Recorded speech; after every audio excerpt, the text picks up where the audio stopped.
ముందుగా దేవునికి స్తోత్రం చెల్లిద్దాం. కూడి వచ్చిన సంఘస్థులకు, ఆన్లైన్ ద్వారా యూట్యూబ్ ద్వారా వింటున్న దేవుని బిడ్డలందరూ కూడా యేసుక్రీస్తు నామమున వందనాలు. దేవుని బిడ్డలారా,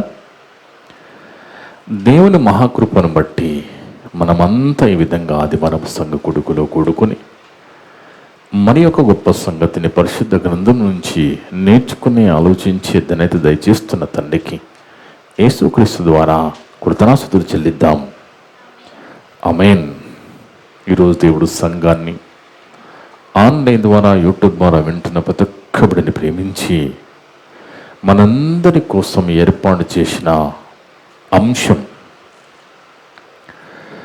40 దినాల శ్రమలను గూర్చిన ప్రత్యేక సందేశం.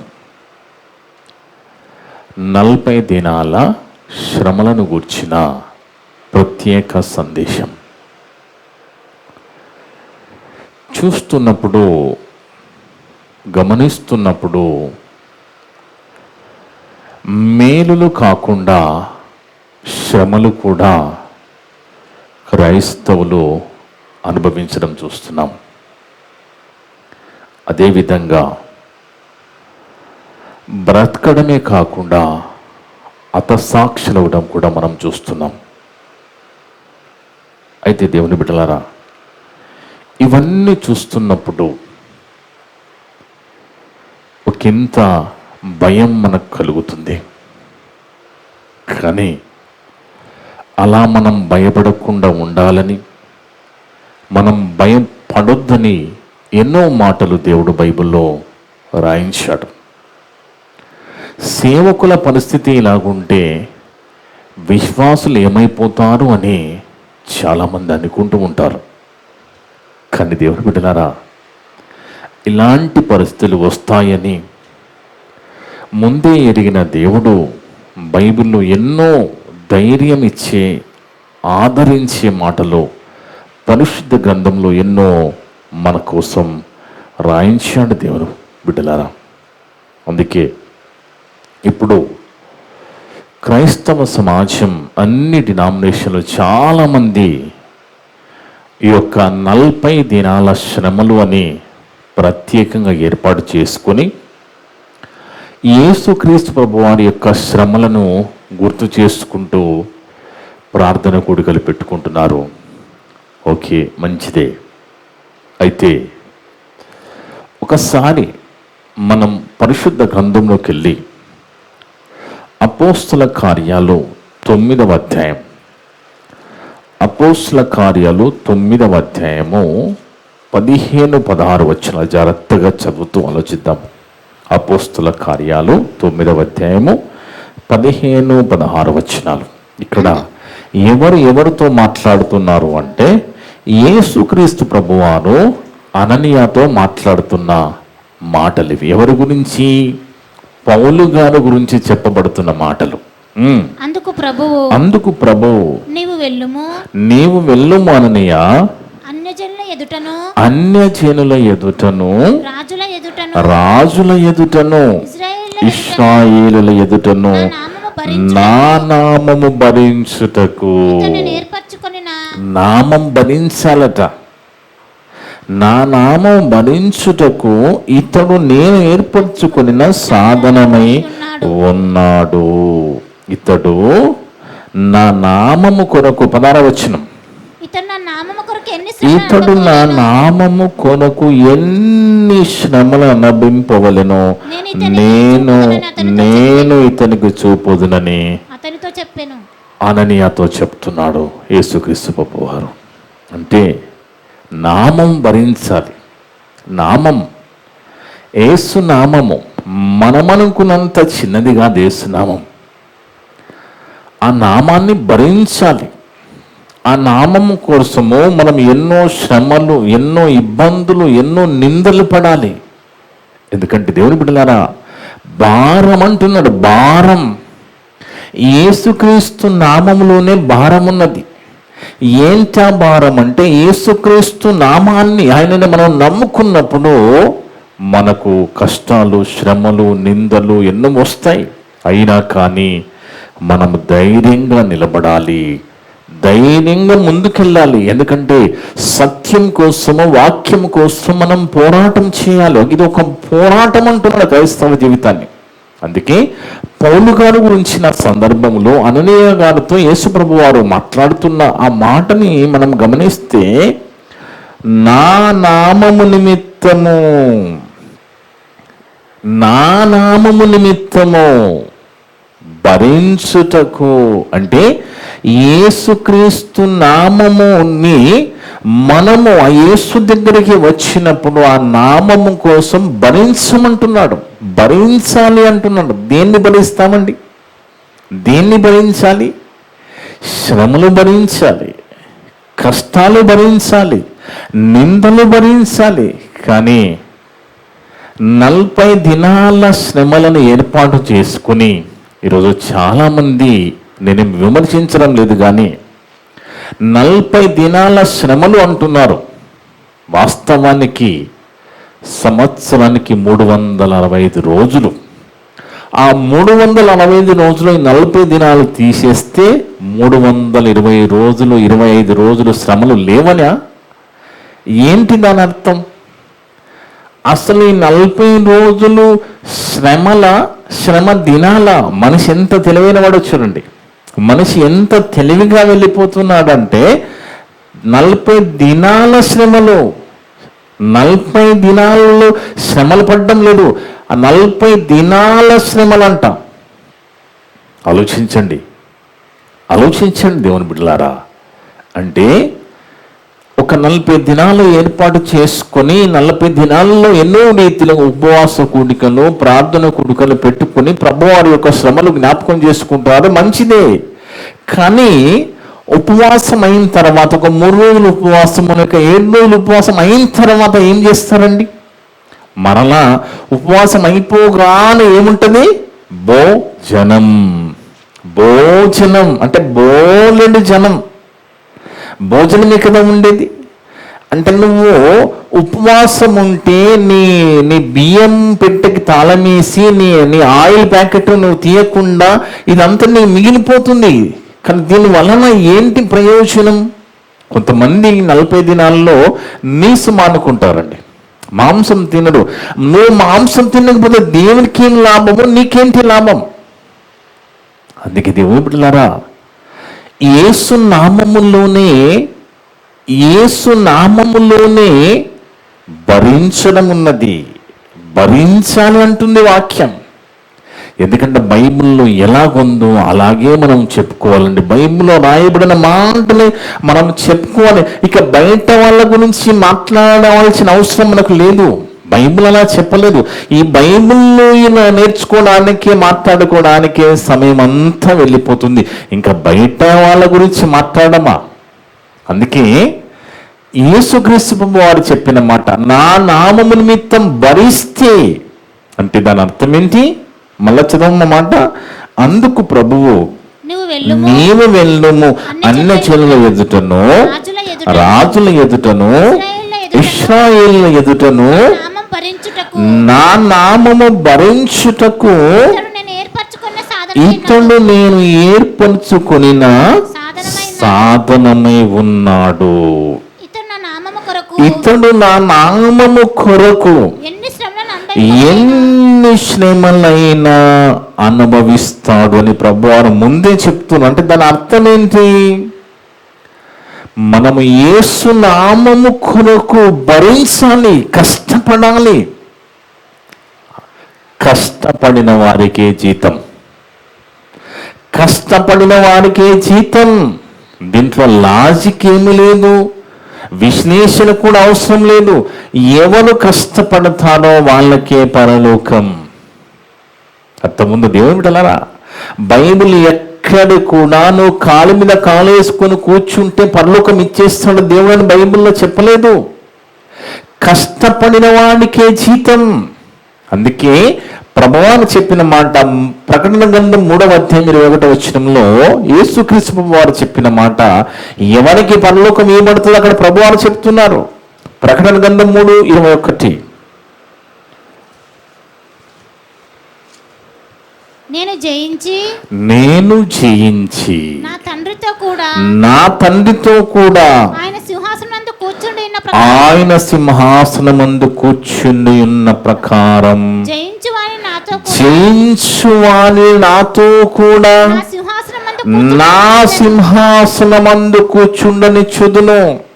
అంటే నువ్వు జయించాలి, నువ్వు భరించాలి.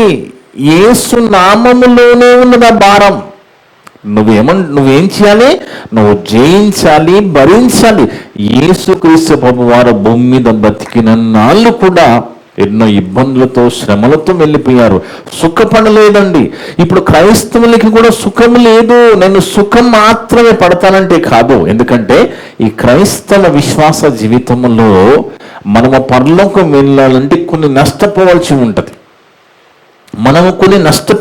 ఉంటుంది. నాకైతే దేవుని బిడ్డలారా, నేను ఈ మాయలోకాన్ని వదిలేసి యేసుక్రీస్తు ఉండాలని ఆశ ఉన్నది నాకు. మీకు లేదా ఆశ? మీకు లేదా దేవుని బిడ్డలారా? అందుకే మనం పరలోకం వెళ్ళాలంటే కష్టపడాలి, భరించాలి. ఈ భూమి మీద మనం ఎన్నో నష్టపోవలసి ఉంటుంది, ఎన్నో వదులుకోవలసి ఉంటుంది. అపోస్తలులు వలలు వదిలేశారు దేవుని బిడ్డలారా. పౌలు గారు తనకున్నదంతా వదిలేశాడు. ఇక ఇర్మియా గారు అయితే దేవుని కోసం వివాహం కూడా చేసుకోలేదు. యేషయా గారు ఆయన కొన్ని వదిలేశాడు. ఇక అబ్రహాం గారు అయితే సుఖాన్ని వదిలేసి బతికినట్టుగా మనం బైబిల్లో చూస్తాం. ఇక మోషే గారు అయితే ఐగుప్తు ధనం వద్దనుకున్నాడు. ఎందుకు వీళ్ళంతా ఇలా అనుకున్నారు అంటే, ఈ భూమి మీద మనం పరలోకం వెళ్ళాలి, ఆ దేవుని లోకం చేరాలి అంటే ఈ భూమి మీద మనము కొన్ని నష్టపోవలసి ఉంటుంది, కొన్ని వదులుకోవాల్సి ఉంటుంది. అందుకే దేవుని బిడ్డలారా, యేసుక్రీస్తు ప్రభువారిని మనము నమ్ముకున్నాం, ఆ నామము దగ్గరికి వచ్చాం, యేసు ప్రభువాను వెంబడిస్తున్నాం కదా. ఆ వెంబడించినప్పుడు యేసు ప్రభువారు ఏం చేశారు అదే చేయాలి కదా మనం. ఇప్పుడు మన నాయకుడు, మన గురువు, మన రక్షకుడైన యేసుక్రీస్తు ప్రభువారు భూమిలో ఉన్నప్పుడు ఏం చేశారండి? సువార్తకి వెళ్ళారు. యేసు ప్రభు సువార్తకి వెళ్ళారు, మనం కూడా సువార్తకి వెళ్ళాలి. యేసుక్రీస్తు ప్రభువారు భూమిలో ఉన్నప్పుడు ప్రార్థనలో గడిపాడు, ప్రార్థన చేశాడు, మనము ప్రార్థన చేయాలి. ఇవన్నీ చేసిన ప్రభు తన జీవితాన్ని ఎంత గొప్పగా కాపాడుకొని ఎక్కడికి వెళ్ళాడు? పరలోకం వెళ్ళాడు. ఇవన్నీ చేస్తున్న మనము కూడా ఆయనే నమ్ముకున్నాం కాబట్టి మనము కూడా పరలోకం వెళ్ళాలి. అర్థమన్నది ఏమిటి?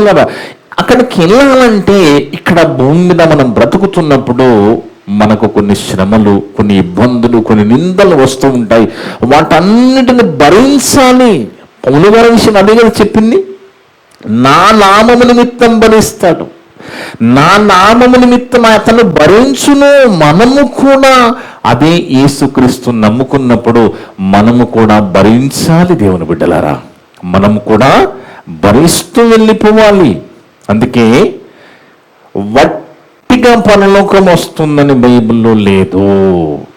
ఖచ్చితంగా కష్టపడిన వారికే జీతం. అర్థముంది దేవుని బిడ్డలారా, కష్టపడిన వారికే జీతం. శ్రమలు అంటే సువార్త చేయడమే శ్రమలు కాదు. నువ్వు అబద్ధం చెప్పకుండా ఉండడం కూడా శ్రమనే. నువ్వు నిజం చెప్పడం కూడా శ్రమనే. నిజం చెప్పడం ఎంత కష్టం అండి, అబద్ధం చెప్పకుండా ఉండడం ఎంత కష్టం. చూడండి, ఇప్పుడు క్రీస్తులోకి వచ్చిన తర్వాత యేసుక్రీస్తు నామాన్ని మనం ధరించుకున్నప్పుడు ఇవన్నీ శ్రమలుగా మనకు కనబడుతున్నాయి కదా. ఇవన్నీ శ్రమలే కదా. 40 దినాలు మాత్రమే శ్రమలు అని ఏర్పాటు చేసుకో. శ్రమ దినాలు అంటున్నారు వాళ్ళు, శ్రమలు కాదు, శ్రమ దినాలట. కానీ దేవుని బిడ్డలారా, ఈ 40 దినాలు కూడా దేవుని బాధ పెట్టే పరిస్థితి ఉంటుంది. ఎందుకంటే మనిషి అనే వాళ్ళు తన నమ్ముకున్న వాళ్ళు పాపం చేస్తే దేవుడు శ్రమగా అనుభవిస్తాడు, శ్రమగా బాధపడతాడు. ఎందుకంటే మనము ప్రభు దగ్గరకు వచ్చింది, మనం ఆ దేవుడున్న పరలోకము చేరాలంటే ఇక్కడ మన భక్తి విశ్వాస జీవితాలను కాపాడుకోవడానికి కదా, పాపం చేయకుండా ఉండడానికి కదా. ఇక్కడ మనం పాపం చేస్తున్నప్పుడు దేవునికి శ్రమ వస్తుంది, ఆయన బాధపడిపోతున్నాడు. అందుకే దేవుని బిడ్డలారా, మనకిచ్చిన ఈ ఆయుష్ కాలంలో మనం అబద్ధం చెప్పకుండా ఉండడము, నిజం చెప్పడం కూడా శ్రమ. నిందలు అవమానాలు భరించడం కూడా శ్రమలే. ఇవన్నీ భరిస్తే, ఎందుకంటే మనం అందరికీ నచ్చం. ఈ లోకం ఎలాంటిదంటే దొంగలని, వ్యభిచారులను, తాగుమోతులను ఇష్టపడతారు తప్ప మంచివాన్ని లోకం ఇష్టపడదు. మోసగాళ్ళని ఇష్టపడుతుంది తప్ప మంచి వారిని, మంచిగా బతకాలనుకుంటున్న వారిని ఈ లోకం ఇష్టపడదు దేవుని బిడ్డలారా. అందుకే ఒక మంచి మాట మనం చూస్తే 1 పేతురు పత్రిక 4వ అధ్యాయం 14వ వచనం. 1 పేతురు పత్రిక 4వ అధ్యాయం 14వ వచనం. క్రీస్తు నామము నిమిత్తము బాగా మనసు పెట్టి వినండి. ఏ నిమిత్తము? క్రీస్తు నామము నిమిత్తము మీరు నింద పాలైన ఎడలా. ఏంటట? క్రీస్తు నామము నిమిత్తము నువ్వు నింద పాలైతే మహిమా స్వరూపైన ఆత్మ అనగా దేవుని ఆత్మ మీ మీద నిలుచుచున్నాడు గనుక మీరు ధన్యులు. అర్థమవుతుంది దేవుని బిడ్డలారా. తిట్టేశాలని మనం కూడా తిట్టామనుకోండి, తిట్టాలని మనం కూడా తిడితే ఎక్కడ భరించడం? తిట్టాలని తిట్టకూడదు, భరించాలి. భరించుకుంటూ వెళ్ళిపోతుంది. ఎందుకంటే క్రైస్తవ జీవితం యొక్క పోరాటం కదా. మన భక్తి విశ్వాస జీవితం ఇవన్నీ చెప్తే మనల్ని ఎవ్వరు పిలవరు దేవుని బిడ్డలారా. ఇలా చెప్పితే మనల్ని ఎవ్వరు పిలవరు. ఎవ్వరు పిలవకపోయినా పర్వాలేదు, నన్ను యేసు పిలిచాడండి, నన్ను నా ప్రభు పిలిచాడు, మిమ్మల్ని ప్రభు పిలిచాడు. కానీ ఇలాంటి శ్రమలు అనుభవించాలనేది సంఘానికి చెప్పరు చాలా మంది. కానీ ఇలాంటి శ్రమలు అనుభవించాలి మనము, ఎందుకంటే భరించడము. అదే చెప్తున్నాడు, నా నామము నిమిత్తము నేను నింద పాలైన ఎడలా మహిమా స్వరూపైన ఆత్మ అనగా దేవుని ఆత్మ మీ మీద నిలుచుచున్నాడు గనక మీరు ధన్యులు. చూడండి, అందుకే భయపడవలసిన పని లేదు, భయపడవలసిన అవసరం లేదు. యేసు నామాన్ని మనం భరించాలి. భరించుటకే మనం ఆయన వెంబడిస్తున్నాము. అందుకే దేవుని బిడ్డలారా, లూకాసు వార్తలో ప్రభువారు చెప్పిన మాట, లూకాసు వార్త 9వ అధ్యాయం 23వ వచనంలో, లూకాసు వార్త 9వ అధ్యాయము 23వ వచనంలో మనం ఆలోచిస్తే, ఎవరితో ఉండట? అందరితో. అంటే అప్పుడు ఎదురుగా ఉన్న అందరితో, ఈ రోజున్న ప్రతి ఒక్కరితో, మరియు ఆయన అందరితో ఇలాగన్నాడట ప్రభువారు, ఎవడైనను నన్ను వెంబడింపగోరిన ఎడల తన్ను తాను ఉపేక్షించుకొని ప్రతిదినము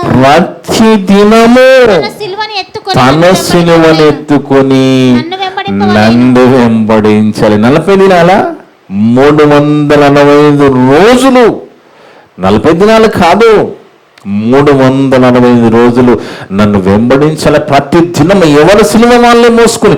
ఏంటి సిలువ అంటే? ఆ శ్రమలతో కూడిన జీవితమే ఆ సిలువ దేవుని బిడ్డలారా. ఎందుకంటే ఇప్పుడు మనము భుజం మీద, ఈపు మీద సిలువ మోసుకోవడం కాదు కదా.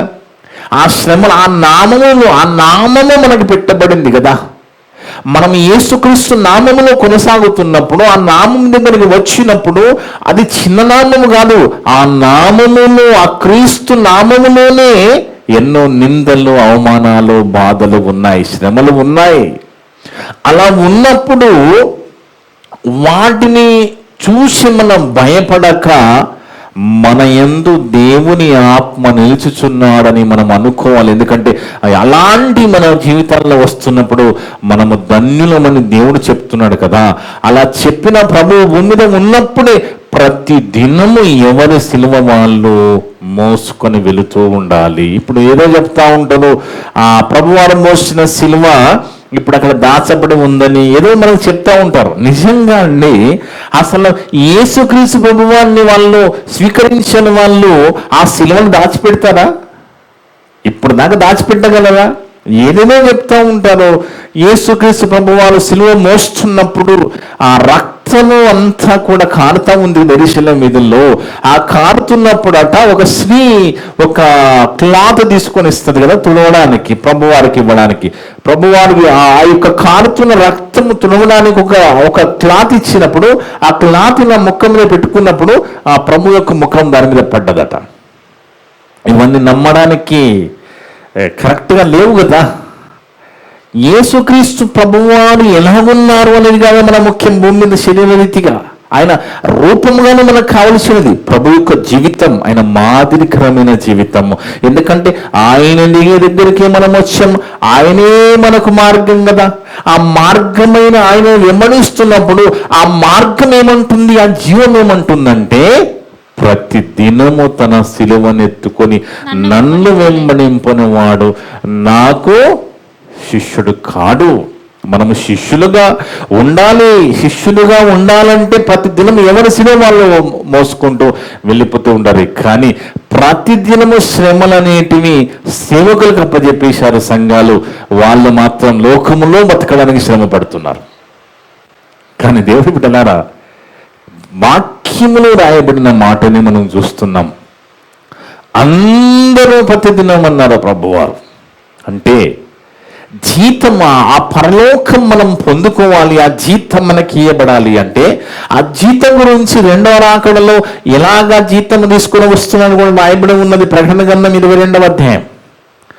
ప్రకటన గ్రంథము 22వ అధ్యాయంలో 12వ వచనం, ఇదిగో త్వరగా వచ్చుచున్నాను, వాని క్రియ చొప్పున ప్రతి వానికి ఇచ్చుటకు నేను సిద్ధపరిచిన జీతము నా యొద్ద ఉన్నది. అందుకే ఆ జీతం ఏంటి? మరి ఆ జీతం ఎలాంటి జీతం మనకి ఏమవుతున్నారు? ఈ భూమి మీద ఉన్నప్పుడు ఆ నామమును భరిస్తే, ఆ నామమును బట్టి మనకు వస్తున్న నిందలు, శ్రమలు, అవమానాలు మనం భరిస్తే, వాటిని బట్టి మనము శాశ్వతమైన పరలోకానికి మనము చేరబోతున్నాం. అదే ఆ నిత్య జీవం అనే జీతమే తీసుకురాబోతున్నారు ప్రభువారు. ఆ జీతం మనకి ఏమవుతున్నారు? అందుకే ఏమిటన్నారా, యేసుక్రీస్తు కోసం మనము శ్రమలు, నిందలు, అవమానాలు భరిస్తే క్రైస్తవులకి ఇవి మాత్రమే ఉంటాయా? ఇవి మాత్రమే ఉంటాయా? ఇవన్నీ మనం అనుభవించినందుకు ఆ నామమును బట్టి మనకి పరలోకం అనే శాశ్వత జీవితం ఇయ్యబోతున్నాడు దేవుడు. అందుకే దేవుని బిడ్డలారా, చాలా జాగ్రత్తగా మనము వాక్యాన్ని పరిశీలన చేసుకుంటూ వెళ్ళిపోతూ ఉండాలి. ఎందుకంటే యేసు నామమును భరించే విధంగా ప్రతి క్రైస్తవుడు ఉన్నప్పుడు, ఖచ్చితంగా శ్రమల గుండా తన భక్తి జీవితాన్ని కొనసాగించుకుంటూ వెళ్ళిపోతున్నప్పుడు, కష్టపడుతున్నప్పుడు దేవుని కోసం, సువార్త కోసం, లోకములో అబద్ధం చెప్పకుండా ఉంటూ నిజం మాత్రమే చెబుతూ వెళ్ళిపోతున్నప్పుడు, వీటన్నిటిని బట్టి వస్తున్న శ్రమలు, నిందలు, అవమానాలను బట్టి రేపన్నాడు మనకి జీతమే పోతున్నాడు దేవుడు. జీతం కష్టపడిన వాడికే జీతం కదా. నేను ఎప్పుడు కూడా కష్టపడ్డానే కదా, కష్టమే కదా, అది చాలా కష్టమని. కానీ ఇవన్నీ మనం చేస్తున్నప్పుడు వీటన్నిటిని బట్టి ప్రభువారు మనకు జీతం ఇవ్వబోతున్నారు. జీతం సిద్ధపరచబడి ఉందంటుంది వాక్యం, సిద్ధపరచబడి ఉంది. అందుకే దేవుని బిడ్డలారా, ఒక మంచి మాట అపోస్తుల కార్యాలు 4వ అధ్యాయం 12వ వచనంలో, అపోస్తుల కార్యాలు 4వ అధ్యాయము 12వ వచనం, మరి ఎవని వలన రక్షణ కలగదు. అమెరికన్ ప్రెసిడెంట్ మనకు రక్షణ ఇయ్యలేడు, చైనా ప్రెసిడెంట్ మనకు రక్షణ ఇయ్యలేడు, కెనడా ప్రెసిడెంట్, లండన్ ప్రెసిడెంట్లు వీళ్ళంతా కూడా మన రక్షణ ఇవ్వలేరు. ఇవ్వగలరా అండి? ఏ దేశ ప్రధానమంత్రి కానీ, ఏ దేశ రాష్ట్రపతి కానీ ఎవరు కూడా మనకి రక్షణ ఇవ్వలేరు. ఎవరో అవుతుందా? ఎవరు ఇయ్యలేరు. అందుకే చెప్తున్నాడు అక్కడ, మరి ఎవని వలన రక్షణ కలగదు గాని నామములోనే ఈ నామమే, ఏ నామము? యేసు నామములో మాత్రమే రక్షణ ఉన్నది. అంతకుముందు దేవుడు బిడ్డలారా, యేసు నామములో మాత్రమే రక్షణ ఉన్నది. యేసు నామములోనే రక్షణ ఉన్నది. మరి ఎవరు కూడా రక్షణ మనకి ఇయ్యలేరు. అదే చెప్తుంది ఈ వాక్యం. నామములోనే మనం రక్షణ పొందవలెను. ఈ నామముననే, యేసు నామముననే మనం రక్షణ పొందవలెను. కానీ ఆకాశము కింద మనుషులలో ఆకాశము కింద మనుషులలోనైనను ఇయ్యబడిన మరి ఏ నామమునను రక్షణ పొందలేము అని. రక్షణ పొందలేము అనేను. ఏ నామము రక్షణ ఉన్నది? యేసు నామములో మాత్రమే రక్షణ ఉన్నది. అర్థం ఉన్నది ఏం బిడ్డలారా? యేసుక్రీస్తు నామములు ఇంకా ఎవరు కూడా మనకు రక్షణ ఇవ్వలేదు. ఈ ప్రపంచంలో, ఈ భూ ప్రపంచంలో ఎవరు కూడా మనల్ని రక్షించలేని ఈ పాప జీవితం నుంచి, ఈ చీకటి జీవితం నుంచి ఏ నామములో రక్షణ ఉన్నది? యేసు నామములోనే రక్షణ ఉన్నది. యేసు నామములోనే నిందలున్నాయి. యేసు నామములోనే అవమానాలు ఉన్నాయి. యేసు నామములోనే శ్రమలున్నాయి. ఇవి మాత్రమే ఉంటాయా? ఇవి మాత్రమే ఉంటాయా? వీటితో పాటు, వీటన్నిటితో పాటు మనకి ఏముంటుంది? శాశ్వత జీవితం, పరలోకము, నిత్య జీవితము కూడా ఉంటుంది. వీటన్నిటితో పాటు వాడబారని మహిమా కిరీటం కూడా ఉన్నది మనకి. అర్థముందని ఏమి బిడ్డలారా? ఇవన్నీ మనం అనుభవిస్తున్నాము, ఇవన్నీ ఇబ్బందులు పడుతున్నాము, నిందలు పడుతున్నాము, ఇన్ని రకాలుగా వేధింపబడుతున్నాము అంటే దానికి వీటితో పాటు మనకి వాడబారని జీవ కిరీటము, మహిమ కిరీటం ఇవ్వబోతున్నాడు దేవుని బిడ్డలారా. బాగా మనము ఆలోచించాలి. ఎందుకంటే 1 పేతురు పత్రిక 4వ అధ్యాయం 16వ వచనంలో, 1 పేతురు పత్రిక 4వ అధ్యాయము 16వ వచనం, ఎవడైనను క్రైస్తవుడైనందుకు బాధ.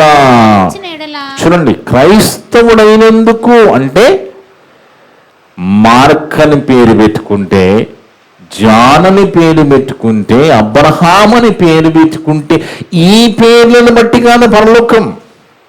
పేర్లను బట్టి పరలోకం ఇయ్యడు దేవుడు. అదే అంటున్నాడు, ఎవడైనను క్రైస్తవుడైనందుకు బాధ అనుభవించిన ఎడల అతడు సిగ్గుపడక ఆ పేరును బట్టి, అంటే మార్కు, జాను, పీతరు, ఇది కాదు పౌలు, ఈ పేరును బట్టి కాదు, నీవు యేసు నామములో నీ జీవితాన్ని బట్టి, నువ్వు అనుభవించిన శ్రమలను బట్టి, నువ్వు పడిన కష్టమును బట్టి, నువ్వు పడిన నిందలను బట్టి, నీ భక్తి విశ్వాస జీవితాన్ని, పరిశుద్ధ జీవితాన్ని బట్టి పరలోకం ఇవ్వబడుతుంది తప్ప నామాన్ని బట్టి కాదండి.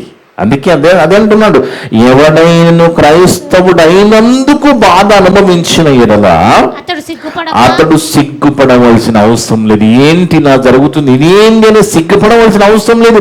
నేను క్రైస్తవురాల్ని అని చెప్పుకోవడానికి కూడా సిగ్గుపడవలసిన అవసరం లేదు. ఎందుకంటే పాపం చేసి వాడు నిసిగ్గుగా బతుకుతుంటే, పరిశుద్ధంగా బ్రతకడానికి ప్రయత్నం చేస్తున్న మనకు చెప్పుకోవడానికి మనకెందుకు భయం, మనకెందుకు సిగ్గు? అవునా కదా? అందుకే సిగ్గుపడక ఆ పేరును బట్టి దేవుని మహిమపరచవలెను. యేసుక్రీస్తు నామములో ఏమున్నది? నిత్య జీవమున్నది. యేసుక్రీస్తు నామములో రక్షణ ఉన్నది. యేసుక్రీస్తు నామములో పాపక్షమాపణ ఉన్నది. యేసుక్రీస్తు నామములో పరలోకం ఉన్నది. కనుకనే ఇవన్నీ ప్రభువారు అన్ని ముందు చెప్పేశారు. ప్రభువారు తెలుసు కదా, మోమాటం లేకుండా బోధ చేసేసారు, అన్ని చెప్పేశారండి, ఏది దాచుకోలేదు. అందుకే యోహాను సువార్త 16వ అధ్యాయం 33వ వచనంలో ప్రభువారు చెప్పిన మాట చూడండి. యోహాను సువార్త 16వ అధ్యాయము 33వ వచనం, నా యందు మీకు సమాధానము కలుగునట్లు ఈ మాటలు మీతో చెప్పుచున్నాను. లోకంలో మీకు శ్రమ కలుగును. ఏం కలుగుతుంది లోకంలో? మనకి లోకములో మీకు శ్రమ కలుగును అని దాచాడా దేవుడు? ఏమన్నా చెప్పకుండా ఉన్నాడా? నా యందు మీకు యేసుక్రీస్తునందు మనకు సమాధానము కలుగునట్లు ఈ మాటలు మీతో ఈ మాటలు మీతో చెప్పుచున్నాను. చెప్పి 2000 సంవత్సరాలు అయిపోయింది సుమారు. కానీ అప్పటి నుంచి ఇప్పటి వరకు ఆ మాటలన్నీ కూడా నెరవేరుతూనే ఉన్నాయి.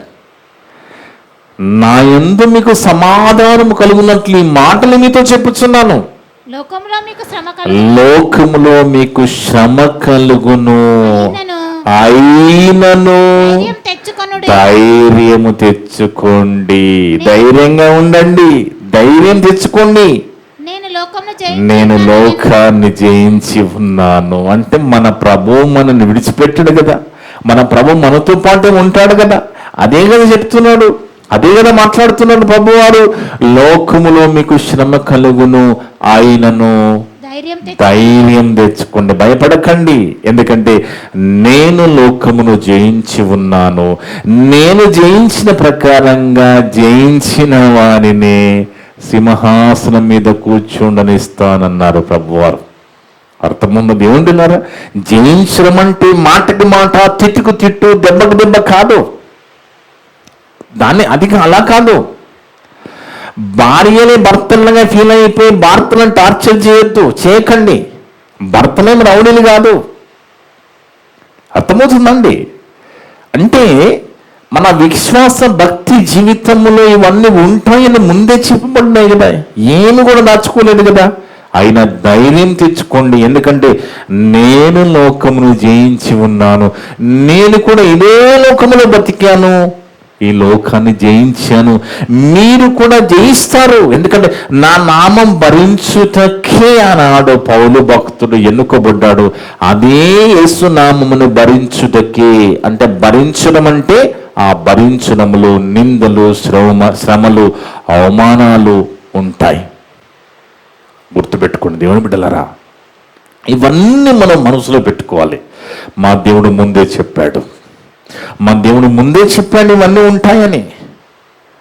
మనము సొంతగా శ్రమలు తెచ్చుకోవడం కాదు. మన తప్పుడు నిర్ణయాలతో, మన తప్పుడు ఆలోచనలతో మనము కంట్రోల్ లేకుండా శ్రమలు తెచ్చుకుని ఇవి దేవుడిచ్చాడు, ఇది దేవుని కోసం వచ్చిన శ్రమ కాదు. మరి నువ్వు భయభక్తులు కలిగి వాక్యానికి లోబడి బ్రతుకుతూ నిజంగా నువ్వు నీతిమంతునిగా బ్రతుకుతున్నప్పుడు నీకు వస్తున్న నింద, నీకు వస్తున్న శ్రమ, నీకు వస్తున్న బాధ, నువ్వు నిజం చెప్తాను నీకు వస్తున్న బాధ, శ్రమ, నువ్వు అబద్ధం చెప్పకుండా ఉన్నప్పుడు నీకు వస్తున్న బాధ, నింద, వీటన్నిటిని బట్టే మనకి పరలోకం ఇవ్వబడుతుంది. ఇవన్నీ ఇలాగ ఉన్నప్పుడు మన నీతిగా బతుకుతున్నప్పుడు వచ్చే శ్రమలు. ఎందుకంటే దేవుడిలారా, క్రైస్తవులని దేవుడు గొర్రెలుగా చెప్పాడండి. మనందరినీ గొర్రెలుగానే దేవుడు బైబిల్లో మాట్లాడు. లోకంలో కూడా మనందరినీ కూడా గొర్రెలే అంటున్నారు. కానీ గుర్తుపెట్టుకోవలసింది, ఆలోచించవలసింది ఏంటి అంటే క్రైస్తవులు గొర్రెలు మాత్రమే లేదు, గొర్రె పోతులు కూడా ఉన్నారు. గొర్రెపోత ఏం చేస్తుందండి? పొడిచే వాళ్ళు కూడా ఉన్నారు. మనం ఏం చేద్దాం? గొర్రెలు అనేటివి సాధు జంతువులు, తలదించుకుని వెళ్ళిపోతాయి. కానీ కొన్ని పోతులు కూడా ఉన్నాయి మరి. ఎందుకంటే అలాంటి పోతుల వల్ల కూడా కొన్ని సమస్యలు వస్తున్నాయి. అందుకే దేవుడు బిడ్డలారా, మనల్ని గొర్రెలుగా దేవుడు అన్నాడు. గొర్రెల నిమిత్తం నేను ప్రాణం పెట్టాను అన్నాడు. మన నిమిత్తం, గొర్రెల నిమిత్తం ప్రాణం పెట్టినప్పుడు ఆ ప్రాణం పెట్టిన ప్రభువుని అనే నామము మనం భరిస్తున్నప్పుడు మనకి ఖచ్చితంగా వస్తాయి. అందుకే భార్య భర్తలు, కుటుంబాల మధ్య కూడా సుఖాలు దుఃఖాలు రెండు కలిగి ఉంటాం మనం. సుఖం మాత్రమే ఉండదు, సుఖం ఉంటుంది, దుఃఖం ఉంటుంది. మనం ఎన్నోసార్లు మాట్లాడుకున్నాము, సుఖ దుఃఖాలు రెండు బండి చక్రాలు లాంటివి. అందరి జీవితంలో సుఖ దుఃఖాలు బండి చక్రాలు లాంటివి. కానీ ఇక్కడ మనము మాట్లాడుకుంటున్న ప్రభువారి యొక్క నామం గురించి మనం ఆలోచిస్తే, ఈ నామాన్ని మనం ధరిస్తే వీటన్నిటిని బట్టి మనకు రేపన్నాడు శాశ్వతమైన వాడబారని మహిమా కిరీటం ఇవ్వబోతున్నాడు. 1 పేతురు పత్రిక 5వ అధ్యాయం 4వ వచనం. 1 పేతురు పత్రిక 5వ అధ్యాయము 4వ వచనం. ప్రధాన కాపరి ప్రత్యక్షమైనప్పుడు ఎవరండి మన ప్రధాన కాపరి? మన ప్రభువే. ఏ ప్రభు అయితే మనకి ధైర్యం చెప్తున్నారో, ఏ ప్రభు అయితే నా నామాన్ని మీరు భరించాలని చెప్తున్నారో, ఏ ప్రభు అయితే మీకు లోకంలో శ్రమ కలుగును అయినా ధైర్యం తెచ్చుకోనని చెప్తున్నారో, నేను లోకం జయించాలని చెప్తున్నారో, ఆ ప్రభువు ప్రత్యక్షమైనప్పుడు అదే కదా మన గురి, అదే కదండి. మనం అంతా దాన్ని గురి పెట్టుకుని వెళుతున్నాం కదా. క్రైస్తవ జీవితం అదే కదా. అందుకేమంటున్నాడు? ప్రధాన కాపరి ప్రత్యక్షమైనప్పుడు రెండవ రాకడలో మీరు వాడబారని మహిమా కిరీటమును పొందుదురు. చూడండి, వాడబారని, నువ్వు ఎంత వాడిన అరిగిపోని, ఎంత వాడిన అయిపోని, శాశ్వతముండే మహిమా కిరీటం, యుగ యుగాలు దేవునితో ఉండే గొప్ప భాగ్యం మనం పొందుకోబోతున్నాం. అలా పొందుకోవాలి అంటే ఇప్పుడు మనము కొన్ని నష్టపోవాలి, కొన్ని వదులుకోవాలి, కొన్ని భరించాలి, కొన్ని అనుభవించాలి. అర్థమున్న దేవుడులారా, అందుకే ఒక మంచి మాట, క్రీస్తునందు సద్భక్తితో బ్రతకను తీసిన అందరూ శ్రమపడుతున్న ఒక మంచి మాట మనం చూద్దాము. మనం క్రీస్తులో ఉన్నప్పుడు, మనం భక్తిగా జీవిస్తున్నప్పుడు, మనము సద్భక్తితో అంటే వాక్యానుసారంగా మనం బ్రతుకుతున్నప్పుడు 2 తిమోతి పత్రిక 3వ అధ్యాయం 12వ వచనం. క్రీస్తు యేసునందు సద్భక్తి అంటే వాక్య సంబంధమైన భక్తి, సత్యము, వాక్య సంబంధమైన భక్తితో బ్రతకను ఉద్దేశించిన వారందరూ హింస పొందుదురు. అర్థముందో దేవుడు బిడ్డలారా? అంటే పరలోకం వెతికే వాళ్ళు, అవును నా దేవుడు ఇలా చెప్పాడు, ఇలా చేయొద్దని చెప్పాడు, అవును నా దేవుడు శ్రమ వస్తుందని చెప్పాడు, ఆయన ధైర్యంగా ఉండమన్నాడు. ఎందుకంటే ధైర్యంగా ఉండుని అంటే నా అర్థం ఏంటండి? మన ధైర్య పరుస్తున్న అర్థం ఏంటి? మనకు తోడుగా నడిపిస్తాడు కదా, వదిలిపెట్టేవాడు కాదు కదా. మనల్ని వదిలిపెట్టే దేవుడు కాదు కదా మనం నమ్ముకున్న దేవుడు. ఆయన మనము సమాధిలోకి వెళ్ళే వరకు మనల్ని వదిలిపెట్టడండి. అర్థమవుతుందండి? సమాధిలోకి వెళ్ళే వరకు మనల్ని వదిలిపెట్టడు. అందుకే మనమంతా కూడా ఆ నామాన్ని భరించడానికి వచ్చి ఆయనని వెంబడిస్తున్నాం, ఆయనని ఫాలో అవుతున్నాం. దేనికోసం ఫాలో అవుతున్నాం? దేనికోసం వెంబడిస్తున్నాం? శాశ్వతమైన వాడబారని మహిమా కిరీటం కోసం. అంటే ఆ పరలోకం, ఆ స్వర్గం కోసం, నిత్య జీవితం కోసం, నిత్య జీవం కోసం. అది ఎంతకాలం ఉంటుంది? యుగ యుగాలు ఉంటుంది. అది మనం పొందుకోవాలంటే ఈ భూమి మీద బతుకుతున్నప్పుడు ఎన్నెన్నో శ్రమలు, నిందలు, అవమానించాలి. సుఖపడకూడదు. సుఖపడితే పరలోకం రాదు. సుఖపడితే పరలోకం వస్తానని బైబిల్లో రాయబడలేదు. కాళ్ళ మీద కాలేసుకుని కూర్చుంటే పరలోకం ఇవ్వబడుతుందని చెప్పలేదు. కష్టపడిన వానికే జీతం అని బైబిల్ చెప్పింది. భరించిన, ఆ నామాన్ని భరించిన వారికే జీతం అని బైబిల్ చెప్పింది. అర్థమంది ఏమిటిలారా? అందుకే ఆ పరలోకము తనకు దక్కదని తెలిసిన సాతాను ఈరోజు మనల్ని కూడా అక్కడికి వెళ్ళకుండా చేయడానికి వాడు ప్రయత్నం చేస్తున్నాడు. అర్థముందండి? సాతానుగాడు ఒకనాడు పరలోకంలో మంచి గొప్ప దూతగా ఉన్నాడు. దేవుని పక్కన స్తుతి గానాలు చేస్తూ ఒక ప్రధాన దూతగా ఉన్న ఆ లూసిఫర్ అనే దూత దేవుని మీద తిరుగుమాడు చేసి ఆ పరలోకాన్ని కబ్జా చేయడానికి వాడు ప్రయత్నం చేసినప్పుడు, ఇమీడియట్గా పరలోకంలో యుద్ధం జరిగినప్పుడు ఆ యుద్ధంలో వాడిని వెంబడించిన వాళ్ళంతా కూడా నెట్టబడినప్పుడు, ఆ యుద్ధంలో ఓడిపోయి గంటబడినప్పుడు వాడిప్పుడు భూమి మీద ఏం చేస్తున్నాడండి? ఎవరిని మింగుదునా, ఎవరిని ఎలా మింగాలి, ఎవరిని ఏ బలహీనతలో మింగాలి, ఎవరిని ఎలా గొడవబెట్టి మింగాలి. మనం జాగ్రత్తగా ఉండాలి. వాడి పనేదే. వాడు గర్జించు సింహం తిరుగులాడుచు ఎవరిని మింగుదునా అని ప్రయత్నం చేస్తున్నానని 1 పేతురు పత్రిక 5:8 ఉంటుంది చూడండి. 1 పేతురు పత్రికలో నిబ్బరమైన బుద్ధి గలవారై మెలకువగా ఉండాలి. అంటే మనకి ఏముండాలి? బుద్ధి ఉండాలి. ఇవన్నీ మనం జాగ్రత్తగా ఉండడానికి మనకి ఏం కావాలి? బుద్ధి కావాలి. నిబ్బరమైన బుద్ధి గలవారై మెలకువగా ఉండు, మీ విరోధి అయిన అపవాది సాతాను గర్జించు సింహం వల్ల ఎవరిని మింగుదునా అని వెతుకుతూ తిరుగుచున్నాడు. వెతుకుతూ ఉన్నాడు. వాడు ఓవర్ టైం చేస్తున్నానికి వానికి రెస్ట్ లేదు. సాతానికి రెస్ట్ లేదండి. వానికి రెస్ట్ లేదు. వాడు రెస్ట్ లేకుండా ఓటీలు చేసుకుంటూ తిరుగుతున్నాడు. దేనికోసము? ఎవరిని మింగాలి, ఎవరిని మింగుతున్నా అని, ఎవరిని ఆత్మీయంగా పడేయాలని, ఎవరిని సంఘానికి దూరం చేయాలని, ఎవరిని లోకములో మరి పడేయాలని, ఏ కుటుంబంలో భార్యాభర్తల మీద చిచ్చు పెట్టాలని, ఏ కుటుంబంలో మనశ్శాంతి లేకుండా చేయాలని వాడు వెతుకుతూ తిరుగుచున్నాడు. అలా తిరుగుతున్నప్పుడు ఇంత వాక్యం వింటున్న మనం జాగ్రత్తగా లేకపోతే మన ఇంట్లో కూడా వచ్చేస్తాడు వాడు. వచ్చినప్పుడు మన కుటుంబంలో అశాంతి, సమాధానం ఉండదు, మనసు బాగుండదు.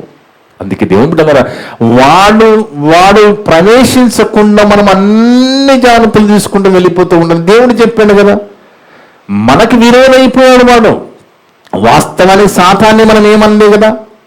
వాడు మనకెందుకు శత్రువు అయ్యాడు? మీ విరోధం రాశాడు కదా ఇక్కడ. మీ విరోధీనం మనకెందుకు శత్రువు వాడు?